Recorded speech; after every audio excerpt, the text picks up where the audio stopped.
ការបដោះបដាលទាំងធីវេតទាំងក្រសួងអប់រំទាំងក្រសួងពាក់ព័ន្ធដែលពាក់ព័ន្ធជាមួយការអប់រំបដោះបដាលព្រោះបដោះបដាលយើងដូចមាន4ក្រសួងដែលអាចចេញសញ្ញាបត្រក្រសួងអប់រំក្រសួងការងារបដោះបដាលជាជីវៈក្រសួងធម្មការក្រសួងសុខាភិបាលចឹងគ្រប់ស្ថាប័នអប់រំយើងត្រូវលើកកម្ពស់វិនិយោគបន្ថែមជានិច្ចថ្ងៃមុនមានការចុះដោយយល់ច្រឡំបាទវិទ្យុភាសាខ្មែរមួយនោះគាត់យល់ច្រឡំអាទិន្នន័យតួលេខកញ្ចប់ថវិកាដែលត្រូវ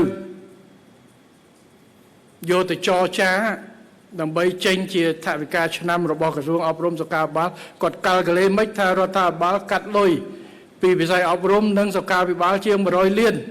សម្រាប់ឆ្នាំ2027យកទៅជួយវិស័យការពារខ្ញុំថាអត់មានទេមិនទាន់ចរចាចប់ផងគាត់សន្និដ្ឋានថាចេញតួលេខបានហើយអត់ទេនៅក្នុងផែនការ MTF ដែលហិរញ្ញវត្ថុរយៈពេលប្រជុំនេះនឹងគឺបានបញ្ជាក់ឲ្យ2027-29កំណើនការវិនិយោគថវិកាជាតិដែលវិភាគទៅសុខាភិបាលនិងអប់រំមានការកើនឡើងអត់មានតយទេវិស័យការពារជាតិក៏កើនតែយើងមានលុយផ្សេងអត់ទាន់ខ្វះលុយទៅកាត់ពីអប់រំសុខាភិបាលទេបាទហើយជាពិសេសនៅក្នុងដំណាក់កាលដែលលំបាកទេសេដ្ឋកិច្ចដែលកំពុងប្រឈមយើងត្រូវបញ្ចេញលុយច្រើនទៀតសម្រាប់ទប់អតិផរណាមួយខែរដ្ឋត្រូវខាតពន្ធប្រហែលជា50-60 លានដុល្លារតាមរយៈការបថយពន្ធប្រេងបថយពន្ធពីសម្ភារៈអគ្គិសនីដែលប្រើថាមពលអគ្គិសនីដើម្បីអីដើម្បីជួយសម្រាលដល់បន្ទុករបស់ប្រជាពលរដ្ឋបាទអញ្ចឹងតាក់ទងនៅក្នុងសង្គមវិស័យសង្គមកិច្ចនេះឯងការជួយ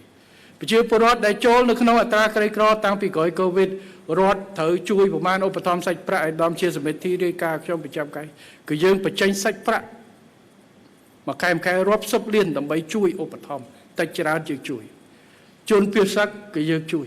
ផ្សេងនេះគឺជាការធានាទប់លំនឹងបានតិចបានច្រើនយើងត្រូវធ្វើយ៉ាងម៉េចជួយប្រជាពលរដ្ឋរបស់យើងហើយយើងក្នុងគ្រាលំបាកទាំងអស់គ្នាយើងត្រូវលំបាកប្រឈមទាំងអស់គ្នាមិនចោលប្រជាពលរដ្ឋទេអញ្ចឹងវិស័យអប់រំសុខាភិបាលសូម្បីតែនៅក្នុងកន្លែងភូមិរោងចាំដែលបង្កើតថ្មីបង្កើតភូមិហើយត្រូវតែឲ្យបង្កើតសាលារៀនគាត់ចេញពីភូមិជោគជ័យគាត់ចេញពីភូមិពីបឹងតគួនពីអីក៏ដោយទៅនៅភូមិថ្មីត្រូវបង្កើតសាលារៀនបាទផ្សារទុកសិនវត្តទុកសិនធ្វើសាលារៀនមុនគេហើយមន្ទីរកន្លែងព្យាបាលសុខភាពក្រោយពីយើងសង់ផ្ទះហើយបាទទោះបីជាផ្ទះសាលារៀននឹងធ្វើពី smart board ក៏ដោយត្រូវតែធ្វើឲ្យមានដំបូលដើម្បីក្មួយរៀនសូត្រនៅក្នុងជំរំជនភៀសសាក់ពេលដែលវាយគ្នានៅក្នុងវត្តក៏ដោយយើងត្រូវបើកតង់សម្រាប់បរៀននៅទីនោះអត់ចោលទេនេះ